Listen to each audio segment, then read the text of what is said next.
इसके पहले वाली वीडियो में हम रासायनिक अपक्रिया के जितनी भी इम्पोर्टेंस पॉइंट थे उन सभी इम्पोर्टेंस पॉइंट को हम बात कर चुके थे, ठीक है। जैसे आपको रासायनिक अपक्रिया क्या है, रासायनिक अपक्रिया किसे कहते हैं, उत्पाद क्या है, प्रतिफल क्या है, रासायनिक समीकरण को संतुलित क्यों किया जाता है, संतुलित समीकरण क्या होता है, असंतुलित समीकरण क्या होता है, इन सभी चीज़ों के बारे में हम लेक्चर नंबर 1 में बात कर चुके थे, ठीक है। उसमें बहुत आपको ईजी वे में समझाया गया। अगर आप लोग वीडियो नहीं देखेंगे तो प्लीज़ आप लोग को वीडियो जाकर आप लोग जरूर देख लीजिए, ठीक है। इसमें हम समझेंगे, देखिए क्वेश्चन अब है आपका, क्वेश्चन क्या है, रासायनिक समीकरण को संतुलित क्यों किया जाता है। आखिर रासायनिक समीकरण को हम संतुलित क्यों करते हैं, देखिए तो इसका सही जवाब होगा द्रव्यमान संरक्षण के नियम के पालन के लिए रासायनिक समीकरण को संतुलित किया जाता है।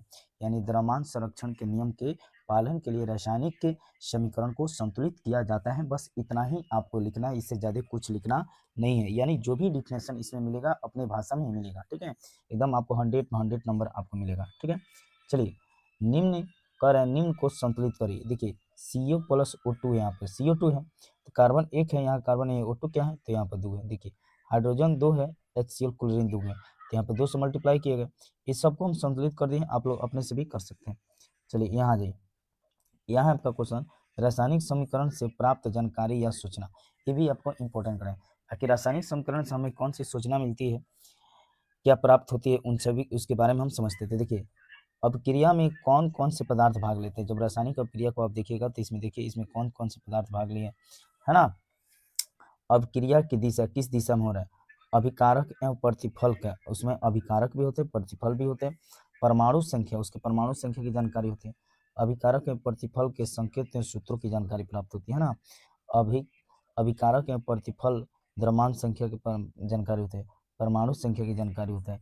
यानी आपको 6 पॉइंट होता है जो इस सब चीज़ की हमें जानकारी मिलते हैं रासायनिक अपक्रिया के दौरान। चलिए अब क्वेश्चन आपका रासायनिक अपक्रिया के प्रकार।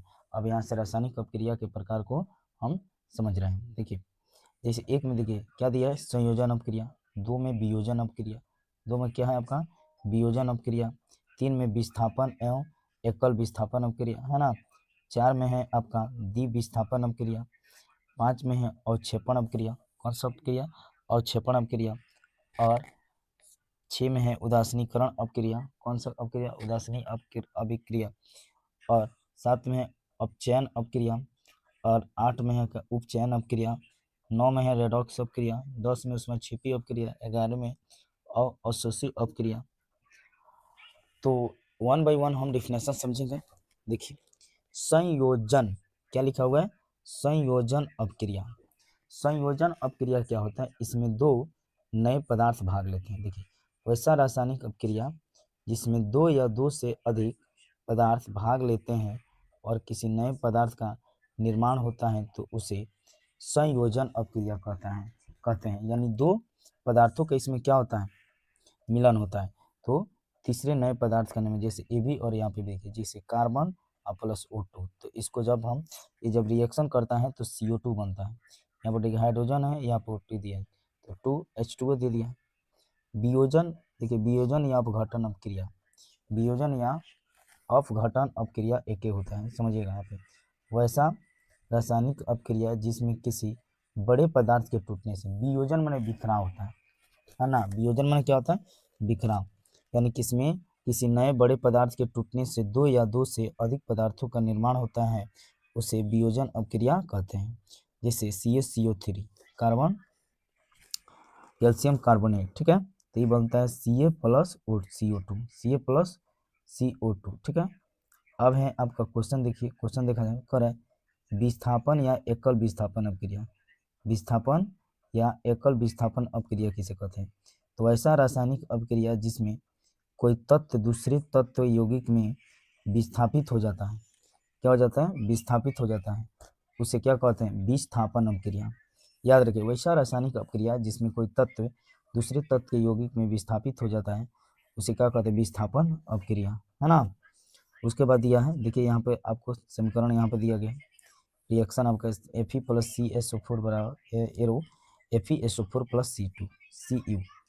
आप समझिए द्विविस्थापन अपक्रिया, द्विविस्थापन अपक्रिया तो क्या होगा, वैसा रासायनिक अपक्रिया जिसमें 2 यौगिक अपने आयनों का आदान प्रदान करते हैं उसे द्विविस्थापन अपक्रिया कहते हैं।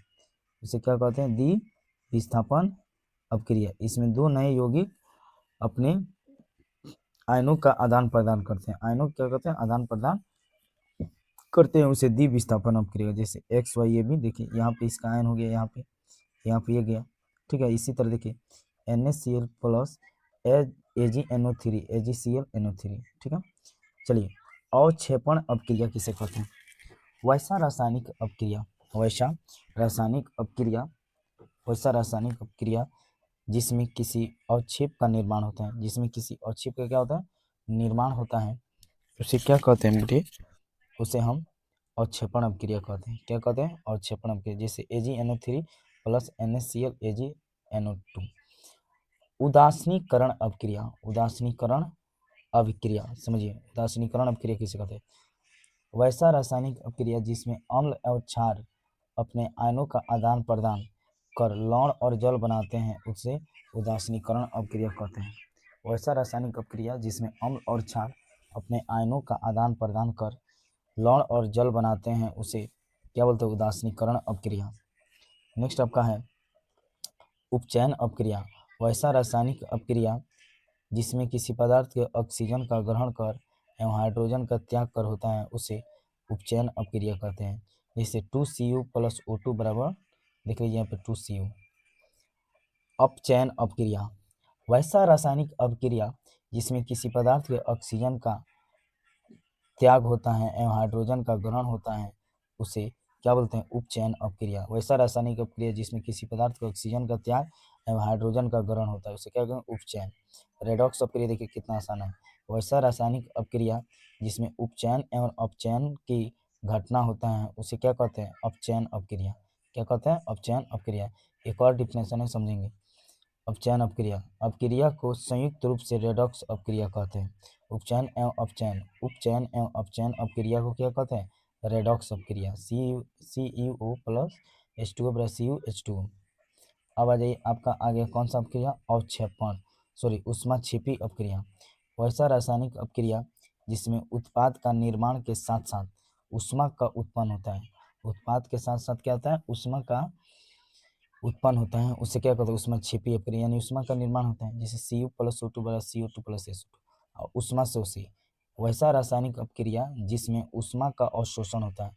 ऊष्मा क्या होता है? अवशोषण होता है, उसमें ऊष्मा शोषी अपक्रिया कहते हैं। उसे क्या कहते हैं? ऊष्मा शोषी अपक्रिया। Cu प्लस H2O यहाँ पर देख लीजिए। तो ये आपके 11 आपका जो है अपक्रिया है, इसे आप 1 से 2 बार और देख लेते हैं, अच्छे से रिवीजन कर लेते हैं, तब कभी नहीं भूलेंगे, क्योंकि अपनी ही भाषा में लिखा हुआ है, ठीक है। इसके बाद वाले हम वीडियो में समझेंगे संक्षारण किसे कहते हैं, ठीक है।